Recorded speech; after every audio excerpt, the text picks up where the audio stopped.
கண்மொழியால் வணக்கம், நான் போனாலும் பொதுவாகவே ஒரு கப்பிள்ஸ்ன்னு நம்ம கவனிச்சோம்னா அவங்களுக்குள்ள நிறைய டிஃப்ரென்சஸ் இருக்கும். ட்ரெஸ்ஸிங்ல ஆகட்டும், இல்லை ஃபுட்ல, இல்லைன்னா அவங்களுடைய கேரக்டர்ல, பிஹேவியர்ல, இந்த மாதிரி நிறைய டிஃப்ரென்சஸ் இருக்கும்.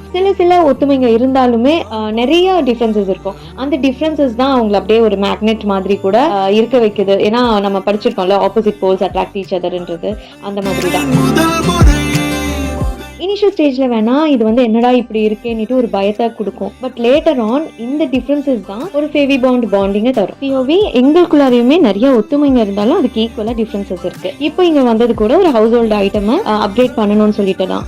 பட் நாங்கள் டிஸ்கஸ் பண்ணது ஒன்று, இங்கே வந்து அவர் செலக்ட் பண்ணது இன்னொன்று. பட் வாட் எவர், எனக்கு இந்த கெஜெட்ஸ் மேலே இதுலலாம் அவ்வளோ இன்ட்ரெஸ்ட் இல்லாததுனால I am okay for what he has chosen. And இந்த பர்ச்சேஸில் எனக்கு ரொம்ப ஹாப்பியாக இருந்தது இந்த காம்ப்ளிமெண்ட்ரியாக வந்து ஃபேன். அண்ட் நான் போட்டுட்டு இருக்கிற இந்த குர்த்தி மீஷோவில் வாங்கினது 375 rupees. அவ்வளோதான். இந்த பிடிச்ச